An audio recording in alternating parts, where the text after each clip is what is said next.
If you like what you're hearing, you can support me on Patreon, patreon.com/mtgbooks. Or just look me up, Bill Dawson. Thank you.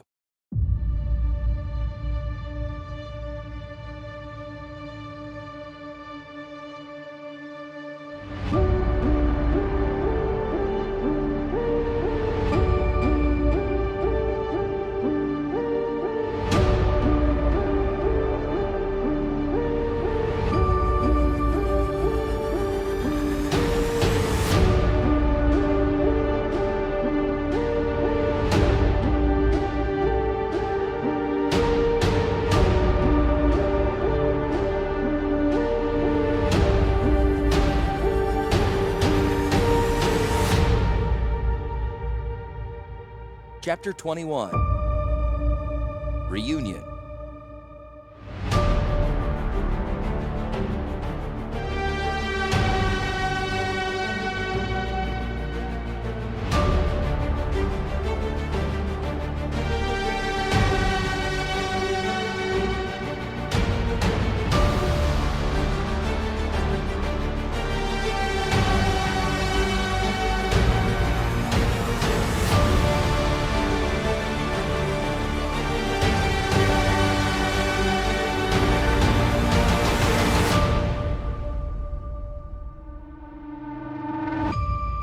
Garnon pressed his ear to the door. "It's quiet out there," he whispered. Seamus listened too. "Just go away." "They're there," Takara said flatly. Company was left to watch the door while the rest retrieved a battering ram. Seamus blinked. "Battering ram? Think they'll try to starve us out?" Med filled the relatively quiet moment by inspecting Eldamri's injuries. He dabbed salve on his burns and rewrapped them in strips of cloth torn from their army cloaks. Eldamri was sitting on the cold black floor, leaning against one of Volrath's monumental pilasters. "Are you in much pain, brother?" asked Med. "No." "The burns are superficial. I fear some of your nails are lost and won't grow back." Eldamri nodded. Med tied off the last bandage and set the elf's arm gently into a sling. "Think we'll leave here alive?" Eldamri opened his eyes. "I don't know. Are you frightened?" "Yes." "I'm not. Live or die, I've made up my mind not to fall into their hands again. Do have regrets, though. So many unfinished tasks." Carreno returned from reconnoitering the dream halls. Everyone but Seamus gathered around Eladamri to hear the Vec warrior's scouting report. "This place is huge, but it's basically one big room," Carreno said. "At the far end is a transom, all glass. There don't seem to be any other doors." "What can you see from the transom?" "The windows look down upon the prison and map tower, O Eldamri." "Could we climb down?" Carreno demolished his idea.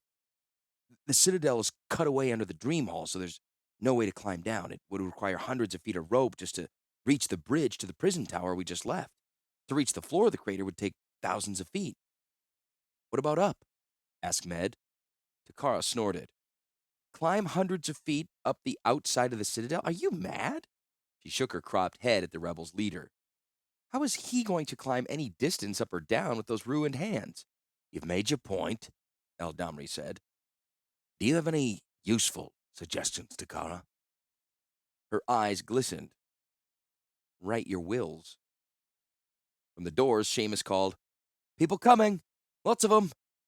The rebels rushed to the doors, weapons drawn. Takara slumped to the floor in the corner and covered her face with her hands.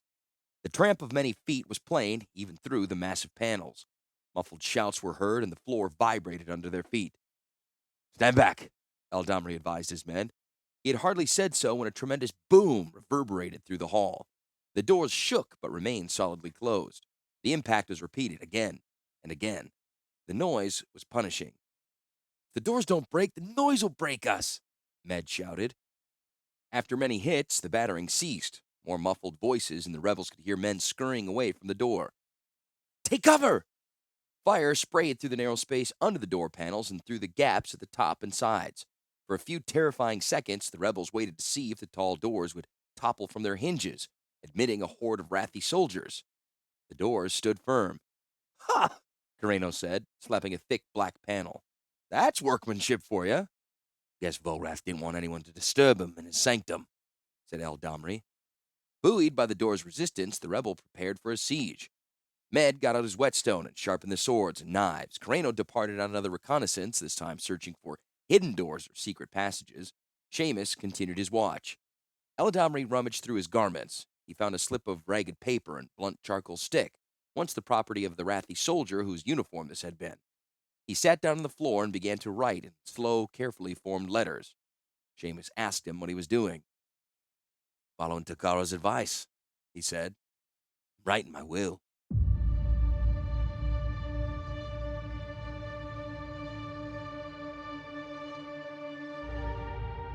Krovax left to lead the attack on the cornered rebels, but Belby had to see Urtai before she could join the Rathi forces outside of the Dream Halls. She managed to round up 4 terrified servants and ordered them to carry Urtai to Volrath's laboratory. The men were frightened to be abroad on their own. The whole citadel was in an uproar, and the air was rife with tales of cutthroats and stabs in the back. It was only by considerable bullying that Belby was able to get them to carry Urtai to the infuser. She left him on his makeshift stretcher. These men will get you to the laboratory, she told him. They know what will happen if they fail. The bearers shifted nervously until Belby frowned them into stillness. I will go to the rebels. I must speak to Eldamri again. He took her hand. And how are you? He said, fingering her bandaged palm. I feel no pain. You're a liar. Belby slipped her hand free. When your treatment is done, find some place quiet to rest. Krovax will come looking for you. Speaking of that, Urtai urged her to come closer. Belby knelt beside the stretcher. We must both escape. You have the means. Shh. She covered his mouth with her hand. When the time comes, the door will open, but there is a part I must play here. She dismissed the servants and hurried to the dream halls. As she neared the entrance, she found the corridors clogged with tense, eager troops, which seemed like the entire garrison was crowded into the outlying passages, and it took some time for her to work her way through the mass of heavily armed soldiers. By the time Belby reached the foyer, she found Grevin supervising the palace guards and setting up a battering ram. An iron double A-frame had been brought in, and a massive bronze-headed ram hung by chains from the frame. Kneeling beside Grevin was a captured rebel soldier, a young Vek with his arms pinioned behind his back, bleeding from untended side and scalp wounds. Krovax, still in his battle-soiled white outfit, stood nearby with a contingent of 50 guards, ready to storm the dream halls once the doors were breached. At the count of 3, the guards swung the battering ram back and slammed it against the black doors. The ram bounced off, and the rebound threw the battering crew to the floor. Grevin ground his teeth in disgust. Again! He bellowed. 20 stout men grasped the handles on the ram and drew it back. Prepared for the shock this time, none of them fell down, but the ram made just as little impression on the door the last time. Keep going! While the guards vainly pounded, Belby made her way to Grevin's side. In between the dull booming of the ram, she asked him, What are the doors made of? It's the metal of Volrath's making. Flowstone? No, Excellency. The lock mechanism is made of flowstone, but the rebels have barred the door from the inside. Krovax tried to will the doors open, but they are impervious to his command. 26 fruitless blows were struck. Then Grevin ordered the winded guardsmen to stand down. A fresh team formed to take their place, but Krovax had a different idea. Would your Excellency ever go? I'm not strong enough to batter down those doors. No. He said. But you're strong enough to use this. A soldier passed him the Phyrexian plasma discharger she'd hidden behind the throne. He smiled ironically when she took the weapon from him. Belby cradled the heavy gun in her arms. Krovax fixed her with a stare. It won't work on me. You know, I can absorb the energy of its blast. That's how I can handle the power stones. Barehanded. Belby swung around and fired the discharger at the doors. No one was ready, and the resulting explosion scattered troops in all directions. When the smoke cleared, the doors were not even marred. Krovax seemed impressed. A very useful substance, he said. I wonder if Volrath could be persuaded to share the secret of its composition. Belby tossed the discharger to him. She turned to Grevin. I want you to withdraw your men. Clear an area 10 yards out from the doors. Leave the rebel prisoner with me. He didn't question why she wanted this. He simply obeyed and ordered the soldiers back to the mouths of the converging corridors. The battering ram was dragged clear and abandoned. Belby helped the semi-conscious Vec warrior to stand. A hard knock on his head had not only laid open his scalp, it dulled his wits. "What's your name?" she asked. "Civvy. Lynn Civvy." "Isn't that a female name?" She raised her head slightly and peered at Belby. "You're the first one to notice." "That's all right, Lynn Civvy. You'll soon be reunited with your friends." Belby ushered the dazed rebel fighter to Krovax. "Your Highness," she said, using his title for the first time, "take your storming squad back too." Why? "I mean to persuade the rebels to come out," she said. "I'll give them their wounded comrade as a token of trust, but they won't budge if they see your men poised to strike." You no longer command here. Belby smoothed the hair back from her face. Her arms felt leaden, her fingers were numb. Her healing capacity was reacting poorly to her many accumulated wounds. "Do this, Krovax. It will cost you nothing. There's no way out of the dream halls, as you well know. This Vec woman will be just as much a prisoner inside as she is out here. If I can talk the rebels out, it will save lives and trouble." He looked past her. Lives are cheap fodder, He said. but it would be a shame to ruin those fine doors before I can ask Rath how they were made. All right, Belby, He pointedly dropped her title. you have my leave to try. The storming squad faced about and marched back to the line of Flowbot lifts. Krovax followed, the discharger hanging loosely from one hand. Belby and Civvy approached the imposing black doors cautiously. Belby rapped quietly on an ornate panel.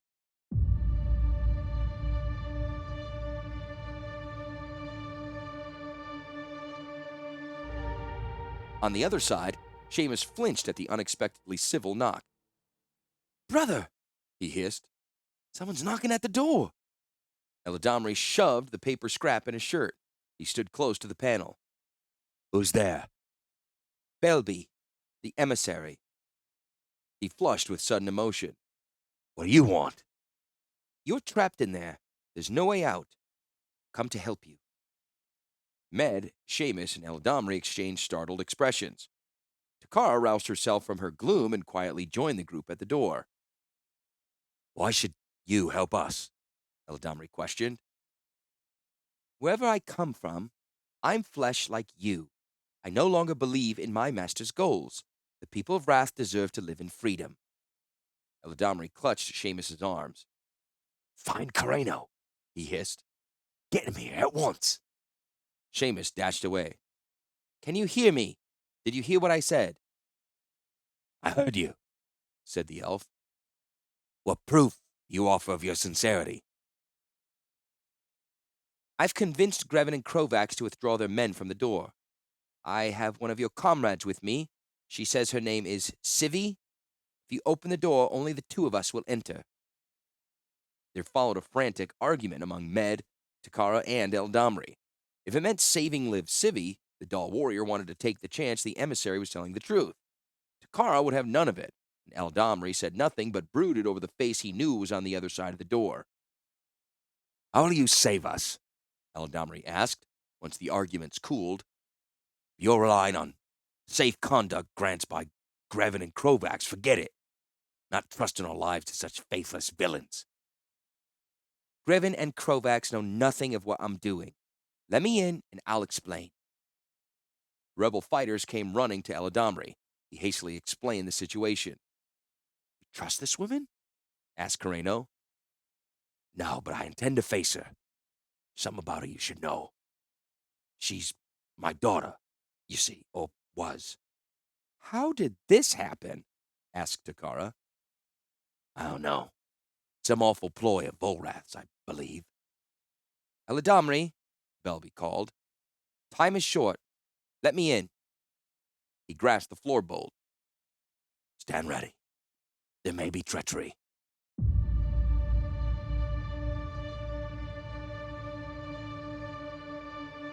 The door opened a few inches. 10 yards away, Krovax leveled the discharger. He'd discovered that Belby's story about it not firing for anyone but her was a lie. His earlier failure was simply a case of not knowing what button to push. He remedied his ignorance since then. Eladamri's eyes met Belby's. "Send in Civvy." Belby steadied the Vec warrior and eased her into the gap. "Now give me your hand," he said. Belby raised her right hand. Krovax squinted through the sight pins at the back of Belby's skull. Grevin saw the Evancar raise the weapon and take aim at her. "Stop!" cried the warrior. In one smooth motion, Eladamri jerked Belby through. She stumbled, which was fortunate. The next second, a searing blast of plasma hit the door. The substance burst with a loud crackle, and glowing fragments showered in all directions. Yelling with alarm, Med and Carreno shoved the door shut. Seamus snapped the bolts back in place.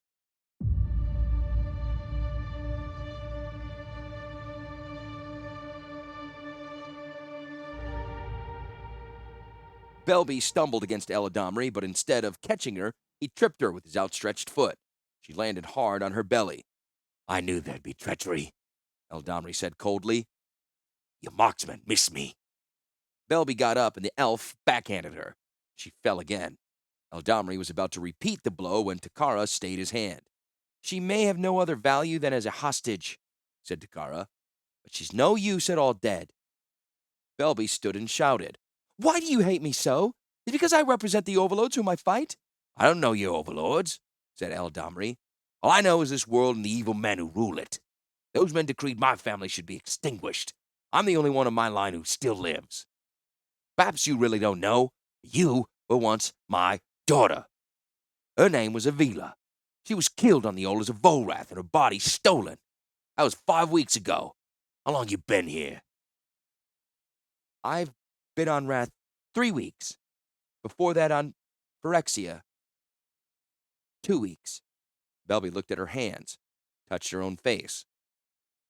"Why would the overlords command Volrath to do such a thing?" "It's very plain.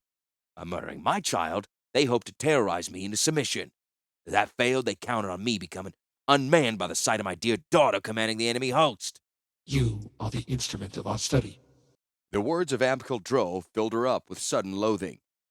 "I came here to help you," she said. "Volrath returned without warning. He fought Krovax and lost. Krovax is now Evancar, and as long as he reigns, no one is safe, friend, foe, ally, or neutral." "Tell them about Dominaria," said Takara. "Tell them what's going to happen when this world and that one join." Belby backed away from the rebels. "You know about the invasion?" "Lady Takara was kind enough to explain it to us," Eladamri said. "I noticed you didn't mention it." "I've taken care of that. It won't happen so long as I remain on Rath."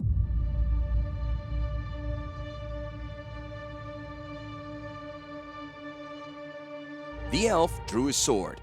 His heart was pounding so loudly he thought they must be able to hear it. The enemy with his daughter's face edged away. He could not bear to see her like this, her mind empty of memories, her face mockingly free of a daughter's love, as she wore the colors of his blood foes, the livery of her own murderers, the most unendurable fact of all. "Wait, O Eldamari!" Carreno pleaded, trying to hold him back. He ignored him and raised his sword. Belby turned and ran.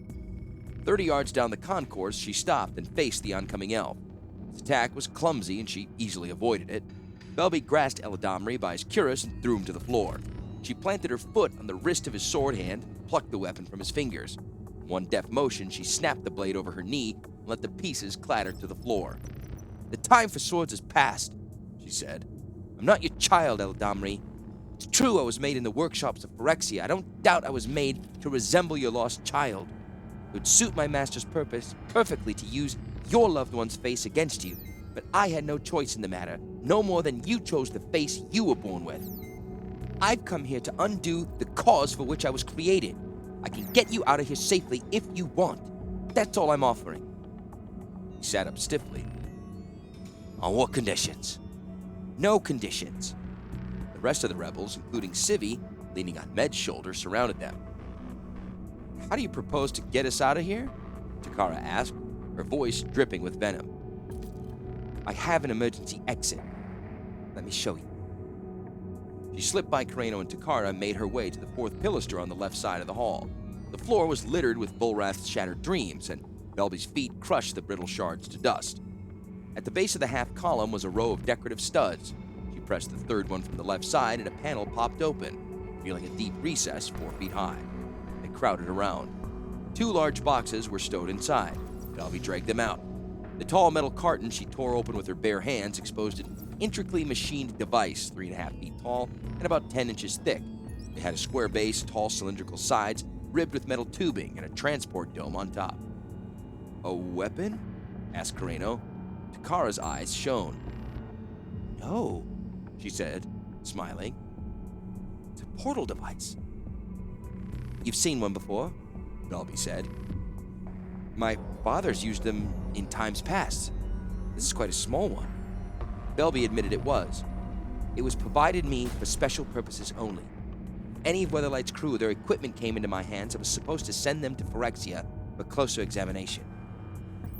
The other box contained a single power stone. Belby inserted it into the base of the unit, explaining it had just enough power to transmit 400 pounds of material to another plane. 400 pounds? Med protested. "All of us together weigh a lot more than that." "I'm not going," Belby explained. "As for the rest of you, you'll have to work out your own arrangements." She took out the portal control unit from her belt and clicked the activator. The dome atop the portal device flickered to life. "Stand back," she said. "It'll throw the doorway across this axis." The rebels watched in awe as the machine began to drone. The air between them and the far end of the dream hall shimmered, thickened, gradually losing its normal transparency. A square 7 feet high slowly formed out of the gray mist and flashes of light like lightning in a fog bank. Med went around the edge of the square. It was thin as paper and opaque from both sides. "Do we go now?" asked Carreno. "It hasn't reached travel potential yet," Belby said. "It may take another quarter hour before the doors open. Then I have to calibrate the transmitter." "What?"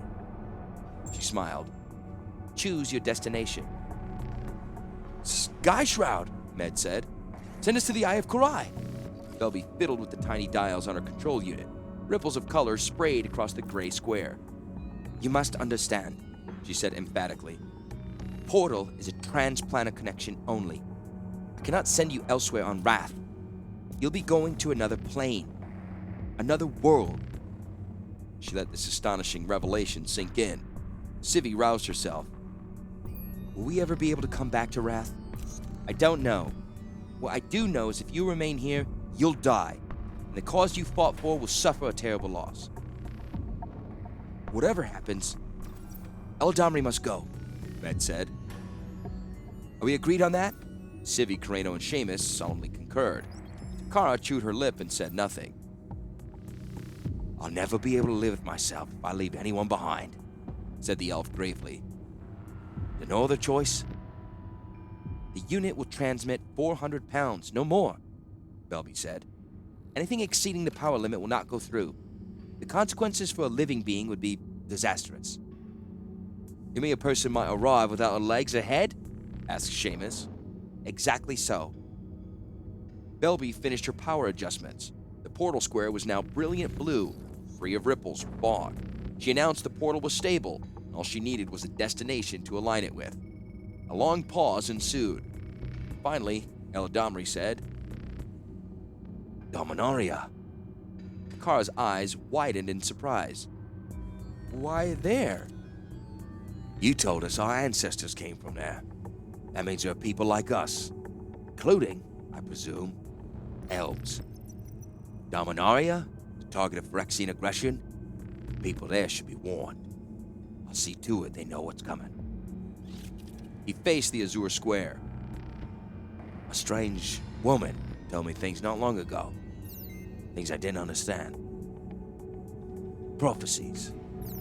I would be the savior of a world I'd never been to. A door would be offered to me, and I must enter it. I believe the Oracle and Vex saw me going to Dominaria, so I will go." Belby set the coordinates for Rath's parallel world.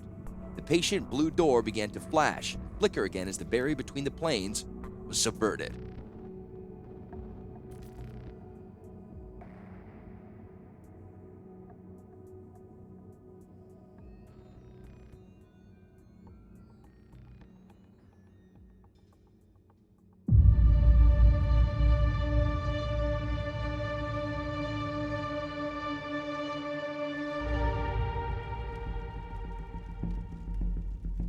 Urtai jumped up from the infuser.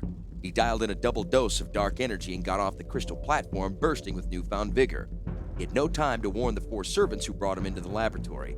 A silent wave of energy washed over them, transmuting them in minutes. They were now flapping around the room on fleshy wings or clinging to the walls with multiple pairs of legs. As he lay on the infuser and the dark glow flooded his anguished mind, the truth had burst upon him like a bolt from Belby's plasma discharger. She'd hidden her portal device in the dream halls. Perfect place to hide it. The ordinary inhabitants of the Citadel never went there, as they feared Volrath even in his absence. Krovax thought the halls were a vain, empty monument, so he never deigned to go in there either. By luck, or fate, the rebels had chosen this room for their last stand, and Belby was going to talk to Eladamri. He had the good fortune to encounter Grevin first. Krovax might have slain him on sight. "Dreadlord," he said, actually grasping the fearsome warrior by his broad shoulders. "Has Belby gone into the dream halls yet?" "Some time ago. It's been very quiet since." Urtai was frantic. He could feel the weight of death or permanent exile and wrath settling over his shoulders.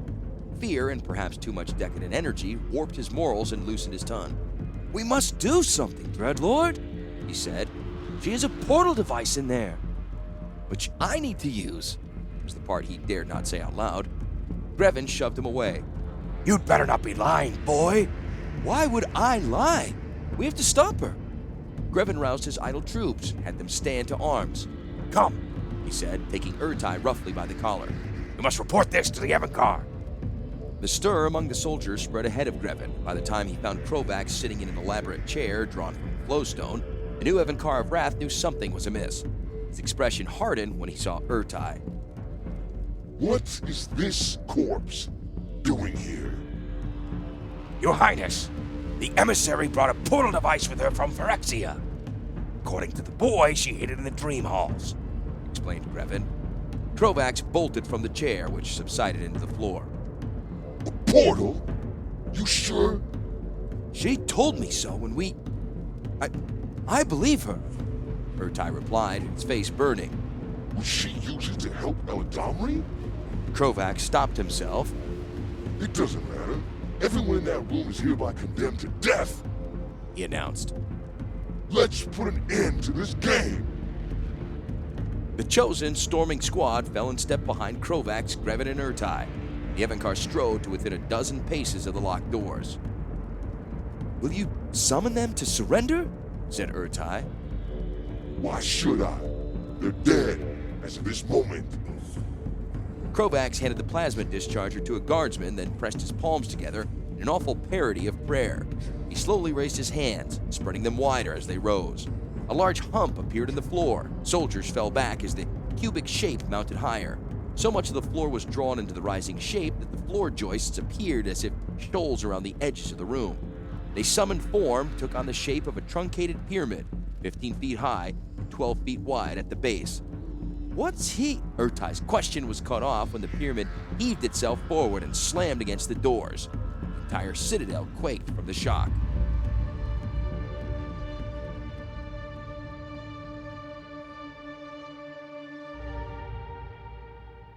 The sudden impact startled the rebels. "Krovax is tired of waiting," Eladamri said. "Is the portal ready?" Belby made some hasty calculations. "No, it's not fixed on the destination yet." The massive ram hit the doors again. Loose dream-catching machinery rained down. For the first time, the huge doors showed damage. The center was dented inward 8 inches. The gap, the top and the bottom, was admitting more bright light from the outside. "How much longer?" Takara asked anxiously. "I don't know exactly. The unit's never been used before. Has no settings to compare to." Eladamri grabbed Belby by the hair and jerked her head back. "Hurry," he said.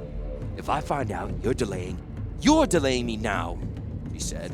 He released her. The remaining rebel fighters placed themselves between the doors, the portal with drawn swords. Civi tried to take her place beside Med, but he gently pushed her away. "I'm still good enough to fight with you," she said. Her words were slurred and her movements shaky. "Had a hard knock on the head, Civi," Med replied. "You can hardly stand. Go with Eladamri. He needs someone to protect him. I won't leave you here to die." A third powerful impact caused more debris to shower down from the heights of the dream halls. The heavy shocks caused the portal unit to topple over. Belby let out a yelp of horror. She and Takara returned the device upright. Takara was concerned. Is it damaged? Belby ran the test commands on 2 sides of her control unit. All the responses were normal. No, but we better brace it. Another fall could ruin everything.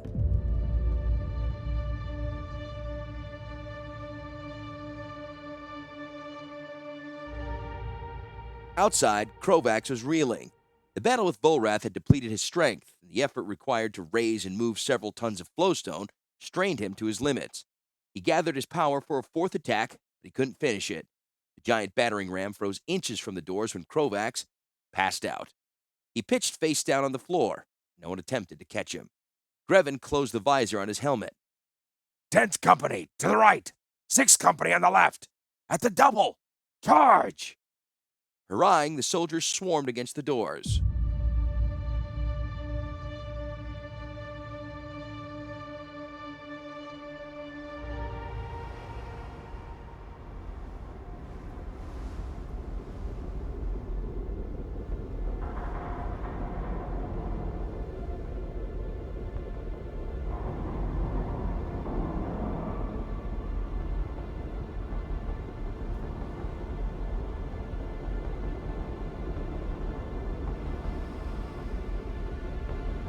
The feral shouting from the storming troops chilled Belby's artificial blood. She tapped in the final coordinates. The transplanar unit whined loudly. The portal locked onto a destination. Image formed, filling the square top to bottom, side to side. Weeping silently, Takara walked toward the portal. Is that it? That Dominaria? The scene through the portal was of a verdant plain, green in the lush growth of summer. A few trees dotted the rolling savanna. The sky was blue, not so blue as the open portal, but a warm, living shade never seen in Rath's gray skies. Eladamri was transfixed by the beauty of his view. Is that it, Avila? Belby didn't notice what he called her. It should be. 400 men pushed, pounded on the sagging doors. Med, Carreno, and Seamus clasped hands. The interlaced hinges of the right-hand door began to squeal as the metal was torn apart. Takara could stand it no longer. She pushed Eladamri aside and ran at the portal. Where she touched it, the image distorted, concentric ripples, like a pool of water after a pebble falls in. Then she was gone. Half a second later, Belby saw Takara's back as she ran through the chest-high grass, away from the open portal, away from Rath. Go, Eladamri, Belby said. Not yet. I have something for you. What? The upper hinge gave way, crashed to the floor. The right-hand door slowly fell, twisting the lower hinge as it went. Soldiers and guards, fired by their success, didn't wait for the door to fall, but clambered over it. Carreno shouted a Vec war cry, ran at them. Seamus followed, leaving Med alone to ward off attackers trying to reach the portal. Carreno stabbed 2 soldiers before they could leap clear of the door, but more poured over the sides, and he was soon enveloped in hostile blades. He traded cuts with foes on 2 fronts for several breathtaking seconds, and he was cut down from behind. A swarm of Rathi soldiers trampled the fallen rebel and overran Seamus. Nimble young Dahl drew off the last 40 guards as he retreated to the wall. He fought on, killing 2 and wounding 4 before the press became too great. He was impaled on no less than 6 swords at once, pinned to the wall. The soldiers drew back, leaving Seamus dead at the base of one of Volrath's pilasters. Eladamri, hurry! Belby cried. She wasn't armed, but she was prepared to use her considerable skills to safeguard his departure. She watched the elf remove the wooden fetish from around his neck, a Zunabi little carving of a sprite, an ancestral spirit revered by elderly elves. Eladamri wasn't religious. The fetish had another purpose. He snapped the figure's waist. The fetish was hollow. Inside the cavity was a small glass vial, closed with a cut glass plug sealed with wax. It was the vial left in Avila's bed the night she died. Med shouted several words to Civi, who was also unarmed but ready to defend the portal. She watched as Med was engulfed in a storm of swords and shields. He died as she looked on, but he bought his leader a few more precious seconds. Belby backed away from the melee until she bumped into Eladamri. What are you waiting for? She cried. Go! Will you go? After you, Avila. This time she heard him. She looked at him with genuine pity. I can't go, she said. He looked quite calm as he pulled the plug from the vial and flung the contents at her. There were only a few drops of death elixir in it. Most of it hit her armor harmlessly, but a single droplet landed on her cheek. Belby's hearing instantly failed, her vision blurred. When she wiped her eyes with her hands, she smeared the tiny droplet across her face. Her muscles locked, and searing pain shot through her entrails. An ordinary person would have died the moment the elixir touched her. Belby's powerful system had more resistance. She was doomed, she knew it. One by one, her bodily functions folded up, ceasing to work. She was already deaf, her vision was contracting to a narrow point. Civi lurched into her line of sight, and Belby saw Eladamri push her backward into the portal. The bucolic scene of another world rippled and settled to show Civi on her back in the tall grass. She stared back through the portal at the two elves. Belby's knees failed. She slumped to the floor, facing the portal. She shivered violently as her borrowed life fought with the toxin. Her lips parted to speak, but no sound came out. "For the peace of my soul and yours, this had to be," Eldamri said. With a final knowing nod, he stepped through the waiting portal. Grevin and his soldiers had reached the transplanter device. One zealous guard tried to follow Eldamri by jumping into the portal. There was not enough energy left to effect his transfer. 60 pounds of the man landed in the grass beside Civi. Head, shoulders, one arm, helmet, part of a breastplate. The rest of him, a singed stump, fell back onto the floor of the dream halls. Its power exhausted, the portal shut down. A pristine image of the plane where Takara, Eldamri, and Civi had escaped faded into murky gray mist. Belby, pale as death, with tears streaming down her face, could just make out the words on Eladamri's lips. "Farewell, Avila."